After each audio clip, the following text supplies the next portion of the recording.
diabetes mellitus, the categories are type 1 diabetes, type 2, and then secondary. Then you also have impaired glucose tolerance, which is referred to as pre-diabetes, and then gestational diabetes, which occurs among pregnant women. So diabetes can be clinically classified as manifest diabetes mellitus, impaired glucose tolerance, or gestational diabetes mellitus. Now, these are the estimates for 2015, global estimates from the IDF, which is the International Diabetes Federation. They come out with an atlas every year, and these are the estimates from them, and also projections for 2040. So if you look at a total world population, which is going to increase by 2040, and the adult population ranging from 20 to 79 years, with an estimated adult population being around 4.72 billion currently, which is projected to rise to around 6.16 billion. And this is the child population currently at around 1.92. So child population from the age groups of 0 to 14 years. If you look at the prevalence of diabetes among adults, those aged between 20 to 79 years globally, currently it is around 8.8%. This is the global prevalence. So it's higher in some areas and low in some places, but the global overall prevalence ranges from 7 to 11.4%, and it is projected or estimated to rise to around 10.4%. Okay, the absolute number of people who are living with diabetes currently is estimated to be around 400 million. Okay, and projected to rise to over 600 million. And the ranges are mentioned in the brackets. The number of deaths due to diabetes has been ascribed to around 5 million, okay, in 2015. If you look at the expenditure due to diabetes, again, among these affected, because you can see it's a huge amount, okay? So diabetes is a costly disease. Diabetes care, treatment, complications involves a lot of healthcare expenditure. Again, now let's look at women affected with pregnancy, during pregnancy. It's called as hyperglycemia in pregnancy. So taking those who are between 20 to 49 years of age, the proportions of live births which are affected, an estimated 16% of women are affected, which is much higher than what we thought, okay, affected with hyperglycemia, because the cutoffs have been lowered. So around 16%, okay, after looking at various studies, HOPE studies, it has been revised, and around 16% of women are estimated to be affected with hyperglycemia during pregnancy. And you can see the number of live births that are affected.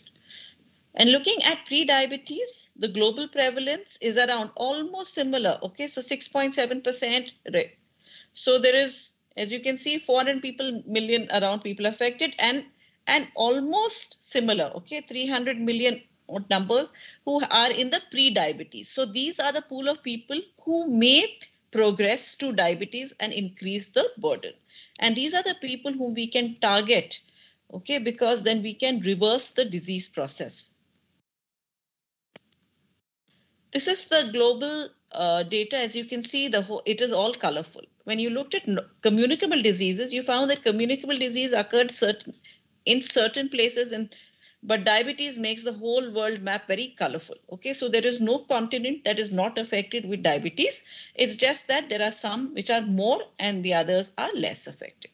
So the one that is less affected is Africa, and that is most affected is North America and the Caribbean islands in terms of percentages. In terms of absolute numbers, number of people living with diabetes, of course, because we have a larger population, Southeast Asia has a large number of population. Okay, so the largest population affected with diabetes is in Western Pacific, okay, where you have 153.2 million people who are affected, and then followed by Southeast Asia. Okay, and then you have looking at Europe, North America, and then South America. Okay. So in 2016, the World Health Organization came up with the theme of Beat Diabetes. Okay. And it was realized then that diabetes is a public health emergency. okay, of the 21st century. It is a public health emergency, just like the pandemic today is a public health emergency. Diabetes is of a sufficiently large scale. In fact, diabetes kills more people than the pandemic has. The third highest risk factor for premature, it is the third highest risk factor for premature mortality after high blood pressure and tobacco use. So if you're looking at people who die before the expected age, the most important causes are because of raised blood pressure, tobacco use, and then followed by diabetes. But many governments and public health professionals, they continue to remain unaware of the current impact of diabetes as well as its complications. Oh, it's a little blood sugar that is raised. Okay, so what you do is don't eat sweets. That's what typically most people think. If you have diabetes, they also think that if you eat sweets, you get diabetes. Too much of sweets, you get diabetes. And so the remedy is don't eat sweets. Few symptoms, it is usually asymptomatic. Okay, few symptoms during the early years of type 2 diabetes, and therefore it may remain unrecognized. So that is the battle. People living with diabetes can be found in every country, as we saw in the map earlier. Without effective prevention and management programs, the impact will continue to increase worldwide. Okay, so diabetes is a public health emergency and we need to act. So now let's look at the epidemiology in high-income countries.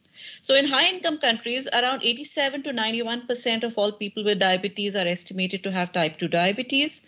Around 7 to 12% are estimated to have type 1 diabetes. So you can see that in the high-income countries, the amount of type 1 diabetes is a little more than what you see in terms of the global scenario. Okay, and 1 to 3% have other types. Type 1% diabetes is less common than type 2 and is increasing approximately by 3% each year.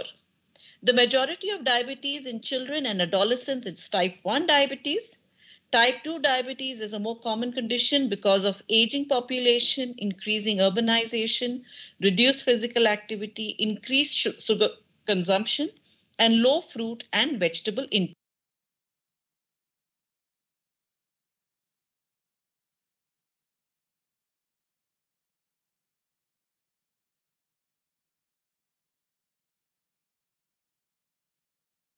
Excuse me, ma'am. You're muted. Excuse me, ma'am.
Excuse me, ma'am.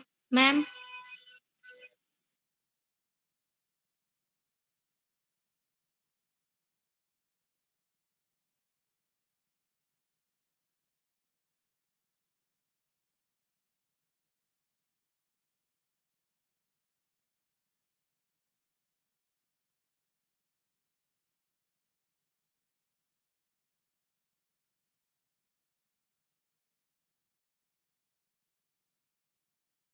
Was I muted all this time? Yes, ma'am. Yes, ma'am. When did it get muted?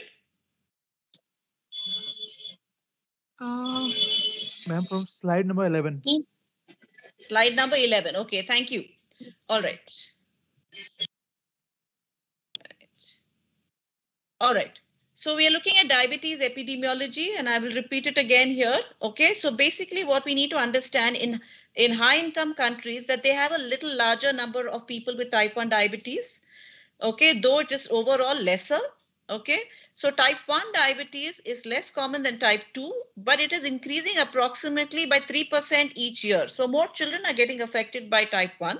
The majority of diabetes in children and adolescents is type 1 diabetes. Okay, type 2 diabetes is a more common condition because of aging populations, increasing urbanization, reduced physical activity, increased sugar consumption, and low fruit and vegetable intake. And I put this in bold because these are important factors which can be attributable to the diabetes epidemic. Okay, the rise in the number of people with diabetes. Now, the baseline for which we are looking at the rise is 1980. If you look at from 1980 till 2012, when the first GBD report came out, the global burden of disease, the number of people with diabetes had quadrupled. It had increased by 4 times. Okay, so that was, well, it was worrying. I mean, why is the number increasing so rapidly?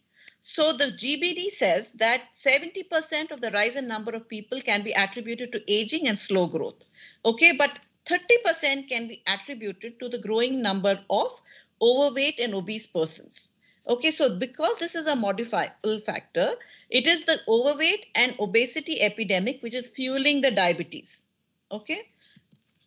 Now let us look at the mortality of diabetes in comparison to the top 3 infectious disease killers. Okay, so we know that the Global Fund targets HIV/AIDS, tuberculosis, and malaria.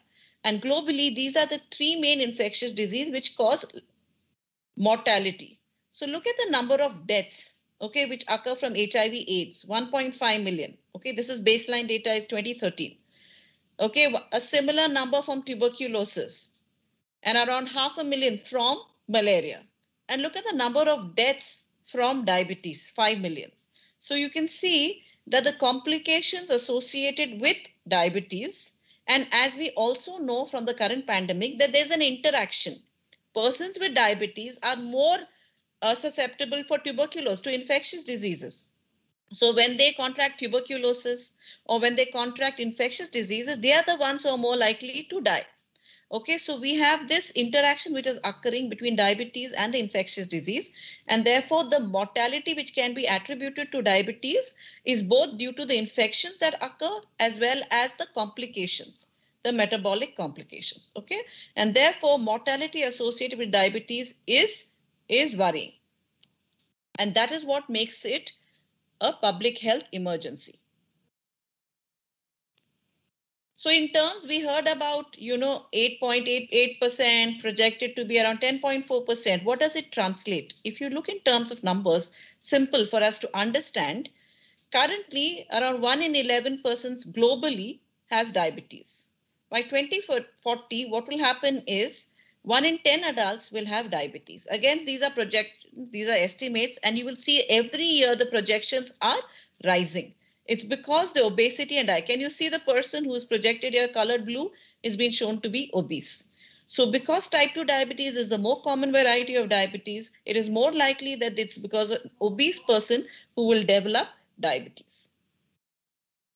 If you look at gender in terms of men and women, globally, it appears to be almost similar, okay, between male and female.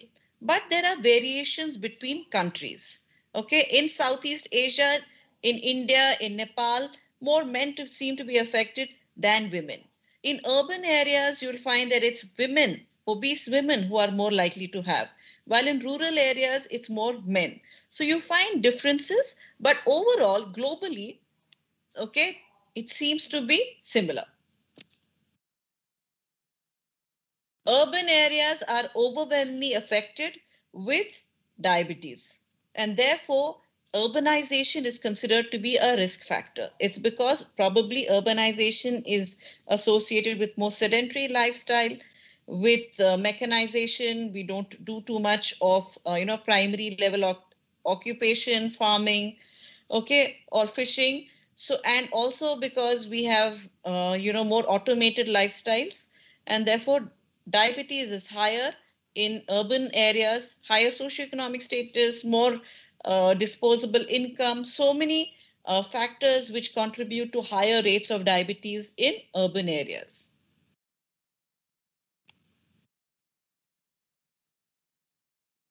Now, another thing that is worrying is the increase of type 2 diabetes. While type 1 diabetes has been known to occur in children, now we also find that type 2 diabetes is occurring among children. Okay, there is evidence that that type 2 diabetes in children and adolescents may be increasing in some countries, but this there is a sparsity of the reliable data. There is because of increasing levels of obesity and physical inactivity among children in many countries, type 2 diabetes in childhood has the potential to become a global public health issue. Okay, so if diabetes, we know the complications that are associated with the duration of diabetes. And what we focus on is trying to push the age at onset. But now if we have children who are becoming overweight and obese and who are developing type 2 diabetes, so these are young persons who will have diabetes for a longer period of time. So you can imagine the outcomes of that condition. And because of this, it has been declared as another reason for that we need to understand more about this aspect of diabetes among children, type 2 diabetes among children. Now, these are the countries which are listed out. Okay, so we saw the areas in terms of actual numbers and percentages. Okay, America leads the world in terms of having number of people with diabetes. Okay, so if you look at the percentage there, globally 8.8%. If you look at American averages, ranges between 10 to 11%. But we are looking at number of adults, okay, absolute numbers, because the population is more in India and China, and therefore we top the list. Okay, so China is ranked number 1. As you can see, with more than 100 million people, India follows next with almost 70 million people, and then followed by United States, and as you can see, at around 30 million. Okay, a little less than 30 million. And then you have the rest of the countries. You have Brazil, Russia, Mexico, Indonesia, Egypt, Japan, and then Bangladesh. Now look at here, the number of the countries which are from Southeast Asia, okay, or Asian countries. You can see higher number, Bangladesh, India, and China. Okay, and so you can see combined population, we have a huge population, and look at the number of people. So absolute number of people with diabetes is large in Asia. But conversely, if you look at the countries where the expenditure for health, for diabetes related, it's the United States. Okay, so they're the ones who with the money, and they're the ones who are spending most money. So they're getting the care and the treatment, followed by China. And you can see that India and Bangladesh don't rank here. Okay, so our people are having diabetes, but not sufficient of them are picked up. Neither is sufficient money being spent on these people. Now, this is data related to Southeast Asia, again taken from the International Diabetes Federation. And what I want to show you from here is that if you look at both the diabetes prevalence as well as the age-adjusted prevalence everywhere has increased, because in order to compare, because we have different population structures. So we look at, when you look at global data, look at 8.8%. Look at it, India is higher at 9.3% for adjusted rates. Bangladesh is around similar at 8%. Bhutan is also higher. Maldives is higher.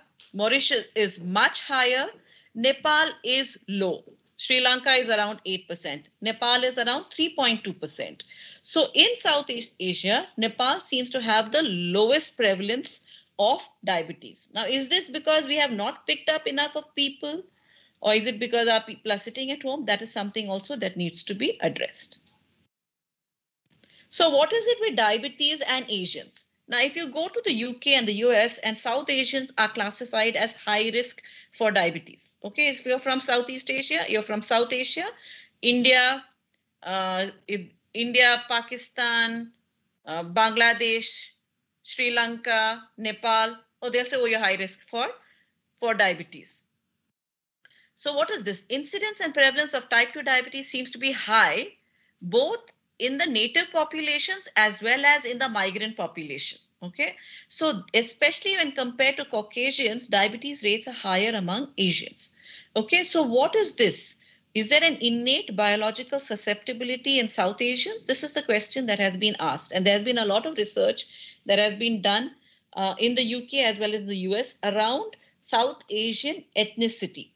Okay, so some of the hypotheses that have been put forward is that it may be that South Asians are more insulin resistant than Caucasians, even at similar levels of BMI and total body fat percent. Okay. Also among South Asians, they may be demonstrating early impairment in beta cell function because we have higher number of infections during childhood. Okay, both bacterial as well as viral infections. And it may be this viral infection which may be affecting the pancreatic beta cell function. So there are some studies which have demonstrated that there is more insulin resistance, there is early impairment in beta cell function. Also, South Asians, we have a greater tendency for visceral fat deposition in comparison to the generalized fat deposition. Even among neonates, even among children, they tend to put on more weight around the waist. There are some studies which have also shown that South Asians have lower levels of circulating plasma adiponectin levels and higher levels of plasma leptin.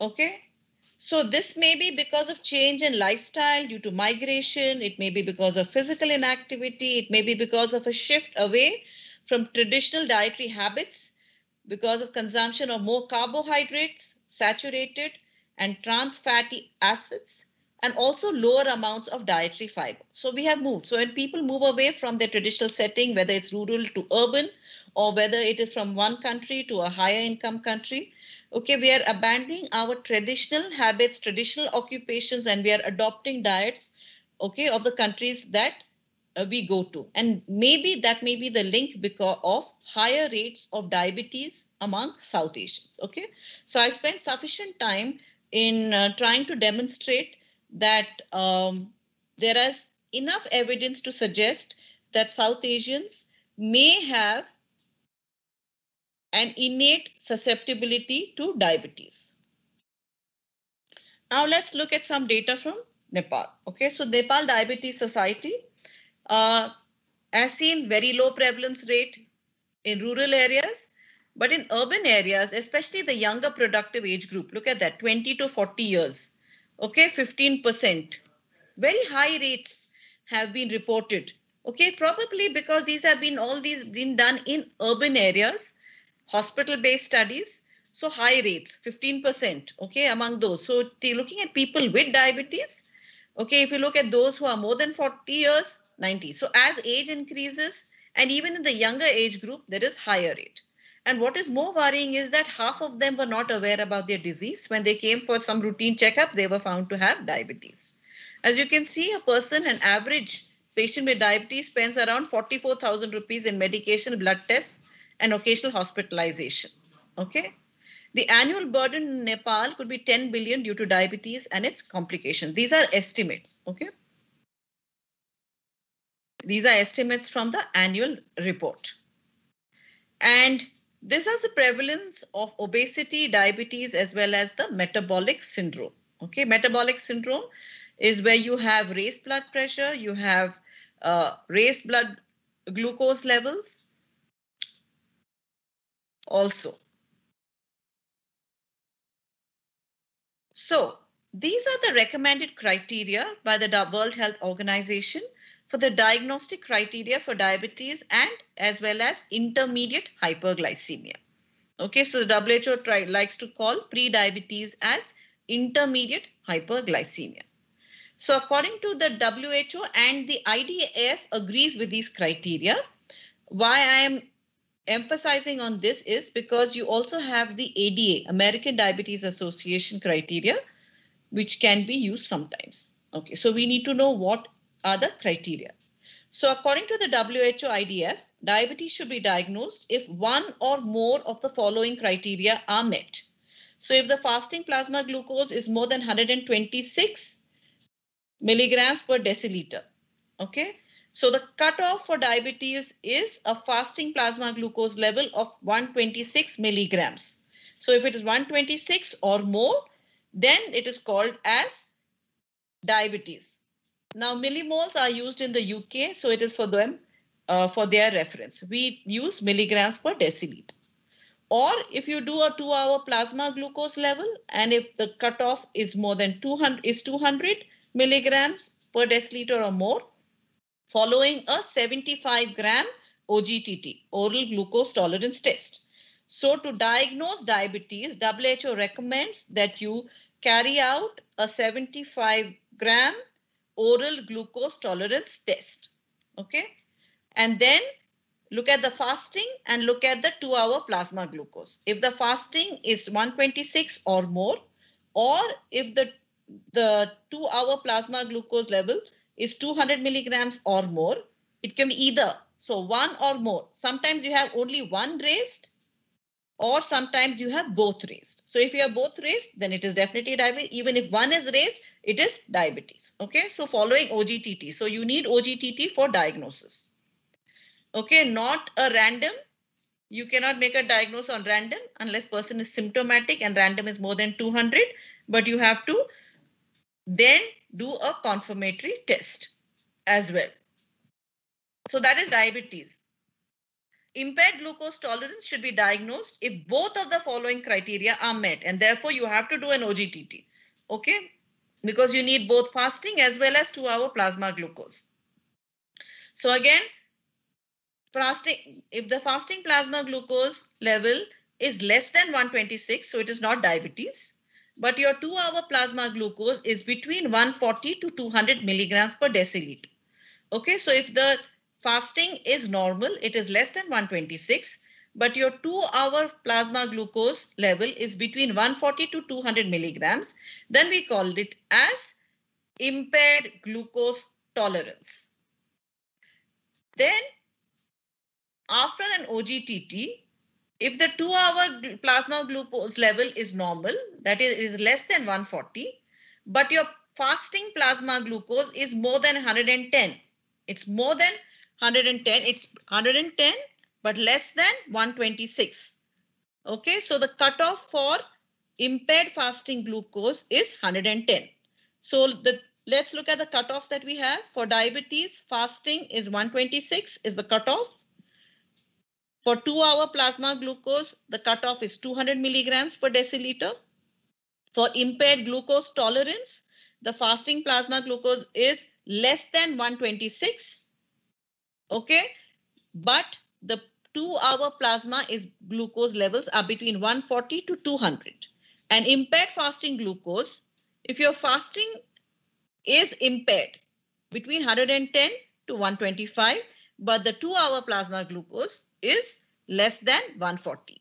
So within pre-diabetes, there are two categories: impaired glucose tolerance and impaired fasting glucose. So these are the two categories that have been identified, okay, by the WHO as well as the IDF. So the IDF has aligned with the WHO and gives the same recommendation. So that decreases the headache, okay. But if you go to the US, okay, if you go to the US, there it changes, because the American Diabetes Association has adopted criteria which is suitable for Americans. Now, because diabetes is more common among there and they don't like to do the OGTT, what they prefer to do is look only at the fasting glucose levels. Okay, they find OGTT is cumbersome, so they use, and their cutoff is for the ADA is 100. They have lowered the cutoff of fasting glucose, okay, for pre-diabetes. So their impaired fasting glucose,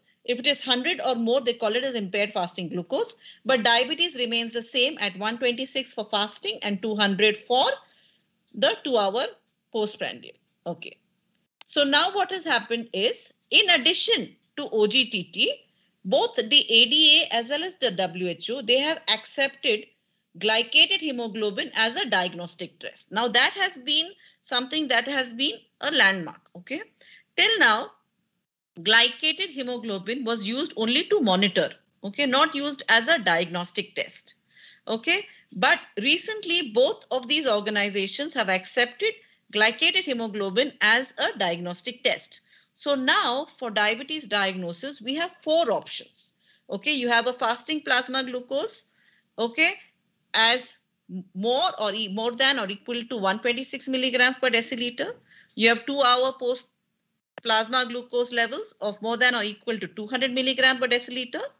Fasting is defined as no calorie intake for 8 hours or more. So you have to instruct the patient correctly and say at least for 8 hours before the test, you should have been fasting. For 2-hour plasma glucose, you need to use 75 grams of anhydrous glucose, which is dissolved in water. And then you have glycosylated hemoglobin. Okay, but this has to be done from a certified method and a standardized, okay, DCCT assay. This is the diabetes complications control study. So they have come out with guidelines, and so it has been those. So the lab from which this test is done should be standardized. Okay, it should be a standardized test and a standardized lab. If a random plasma glucose level is more than 200 milligrams, more than equal to 200 milligram deciliter in individuals who have symptoms of hyperglycemia. So they are having frequent passage of urine, they're having weight loss, or they are having hyperglycemic crises. They are, they are symptomatic, then a random is acceptable. But in non-symptomatic or asymptomatic individuals, you need to have an OGTT. So sometimes life is not so straightforward. Okay, you don't get such usually clear-cut, well-defined. Okay, you can get conflict. Sometimes you will get fasting plasma glucose is raised, but your HbA1c is low. Okay, you will get random plasma glucose may be raised, but again HbA1c is low. So you may not get a clear diagnosis. So what you do is, if there is no clinical diagnosis, you immediately repeat the same test using a new blood sample. Sometimes you will get the same test with either same or similar results, then your diagnosis is confirmed. If different tests from the above diagnostic, then also if you get different tests which are above the diagnostic thresholds, okay, FPG is also raised, A1C is also raised, then you know that your diagnosis is confirmed. Suppose you get different results from 2 separate tests, you repeat the test with a result above the cutoff. Okay, so if your FPG is raised but A1C is not raised, you repeat FPG. Okay, so whichever test is above diagnostic cutoff. So in the absence of unequivocal hyperglycemia, you have to repeat the testing. Okay, so sometimes we had a lady who kept coming. Okay, from our lab, it was coming low, our testing. And when we did with thing, it was coming lower. But when she got it done from a private lab, it was coming above. Okay, so we were pretty sure of our lab and our standard. And so we asked her to stick to that. But we repeated the fasting again. Okay, so whenever there's a conflict and when you have different modalities of diagnosis, any one test can be taken. If you have a doubt, you repeat the test which is higher. Okay.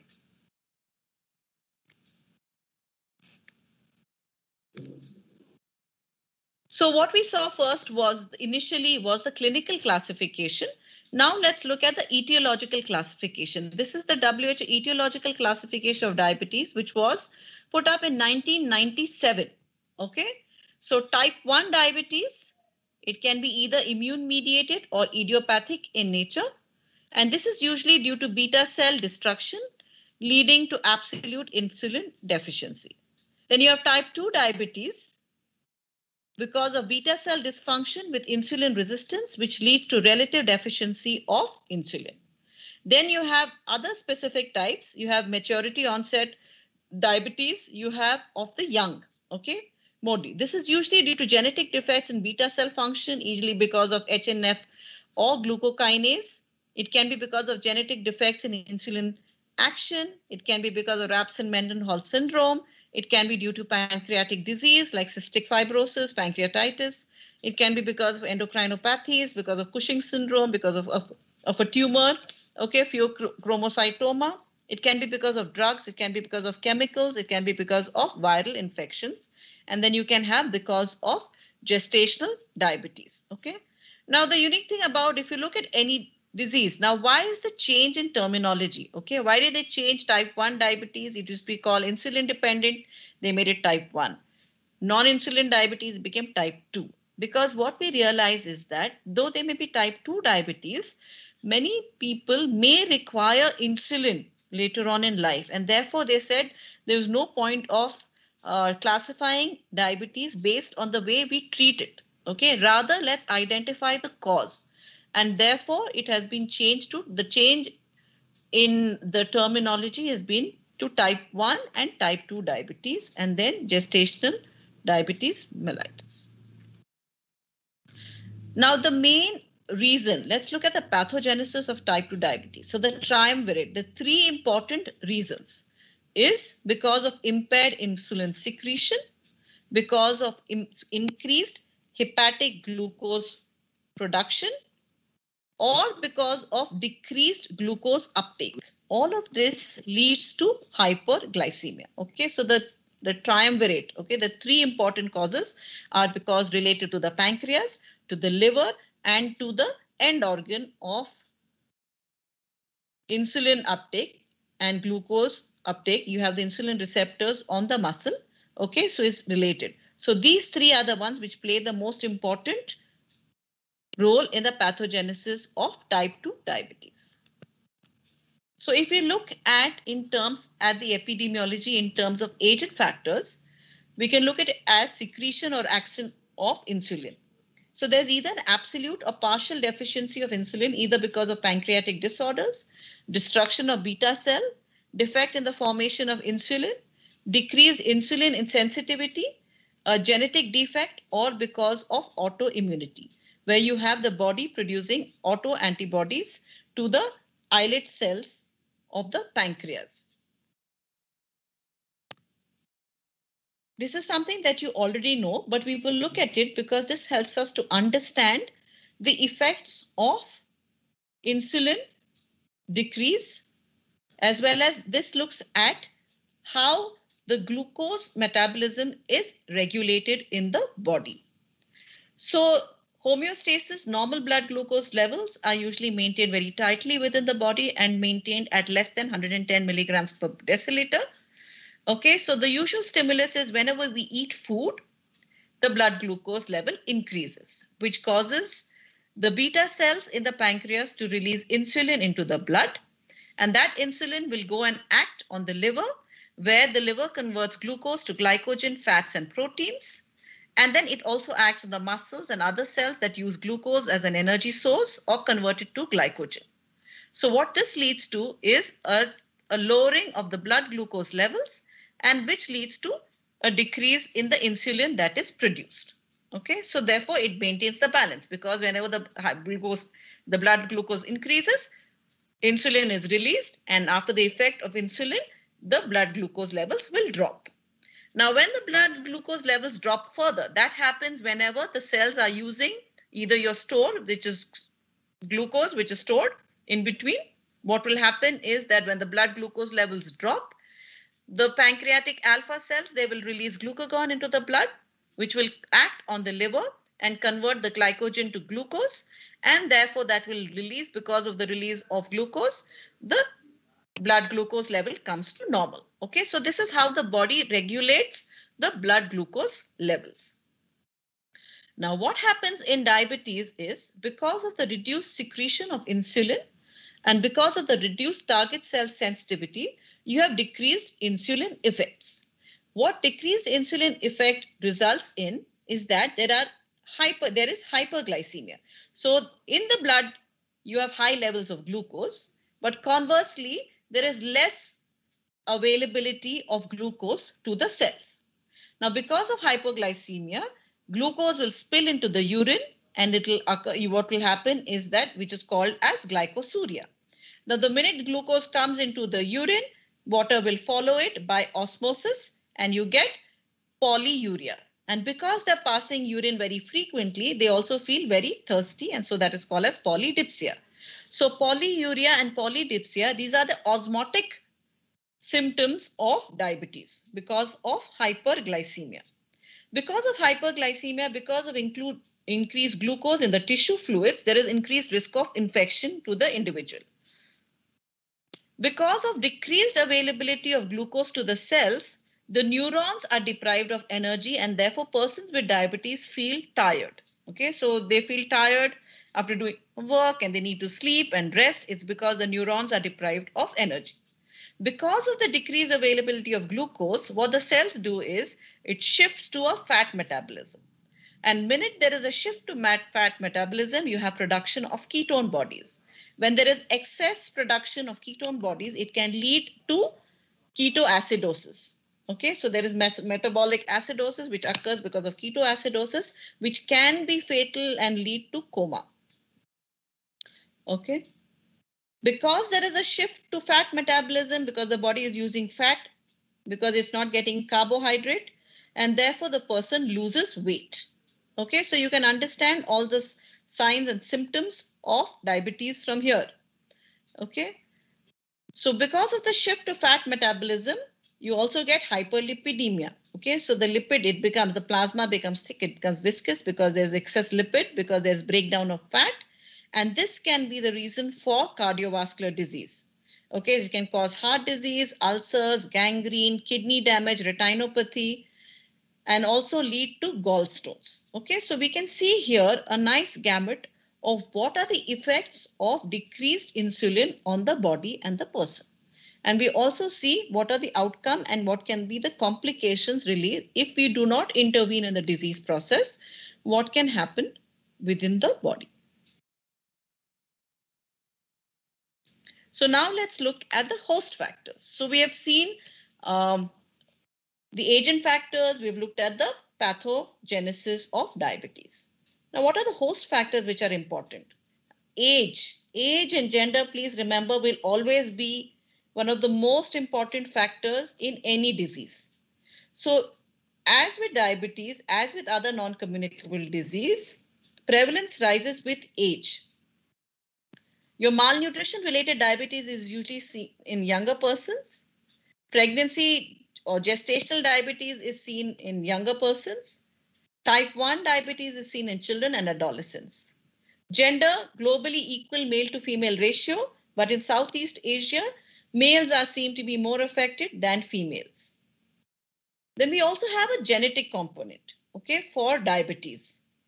And as we know, type 2 diabetes has a stronger concordance among families and siblings as compared to type 1 diabetes. What does this mean? If a person develops type 2 diabetes, then there is 90% concordance among the first degree relative. Okay, first degree relative, that means siblings and parents. In type 1 diabetes, there is 50% concordance. Okay, and this has been attributed to the thrifty genotype. Okay, so concordance or agreement between or risk is greater for type 2 diabetes rather than type 1 diabetes among blood relatives. Then you also find genetic markers among persons with diabetes. For type 1 diabetes, the genetic markers are HLA-B8, B15, HLA-DR3, DR4. Now, all of these markers, they indicate an inflammatory response. The highest risk is for persons with both DR3 as well as DR4. Okay, so type 1 diabetes is associated with an inflammatory response and you can get genetic markers. Type 2 diabetes is not HLA associated and markers have not been found for type 2 diabetes as of now. Insulin autoantibodies, which are cell-mediated and humoral activity against islet cell, this may be because of an environmental trigger, okay, because of a viral infection, okay, during childhood. This may be a trigger, and therefore it has been found that type 1 diabetes cases increase during winter. Okay, so that is the reason. That's why there's a question mark. This has not been proven as of yet, but this is the question that is being asked. Another one that has been associated is obesity. So while generalized obesity has a risk, central obesity is more, okay, is more associated with type 2 diabetes because insulin receptors on the target cell are known to be decreased, as well as there is increased resistance to the action of insulin. So it's a twofold effect. Then maternal diabetes is also known to be a marker. So if the mother develops diabetes during pregnancy, there is an increased risk of the woman developing diabetes later on in life, as well as the child also developing diabetes. So gestational diabetes is associated with a threefold increased risk of developing diabetes in the offspring. So this picture here is a suggestion of how it may be affecting. Okay, so this is called as fetal programming. So when the baby is within the mother's womb, and if the mother's diet is not adequate quality, it has of a poor quality, of the mother has excess weight gain, then this can lead to epigenetic changes. It can lead to programming of stem cells. It can lead to placental changes. It can lead to a change in the microbiome. It can lead to a change in milk composition. So it can lead to a change what is called as programming. Okay, so this is the fetal programming hypothesis which was put forward by Barker's. Okay, this is also known as the Barker's hypothesis, which is a programming of metabolism, adiposity, as well as cardiometabolic risk factors. Now, these children are at risk not just of diabetes, but as well as cardiovascular disease in later life. And this is an explanation, a potential explanation for the rising number of persons with diabetes in Asian countries.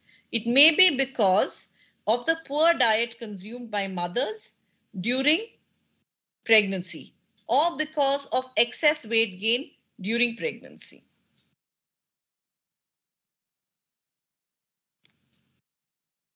Now let's look at the environmental factors. So lifestyle, sedentary lifestyle, very important.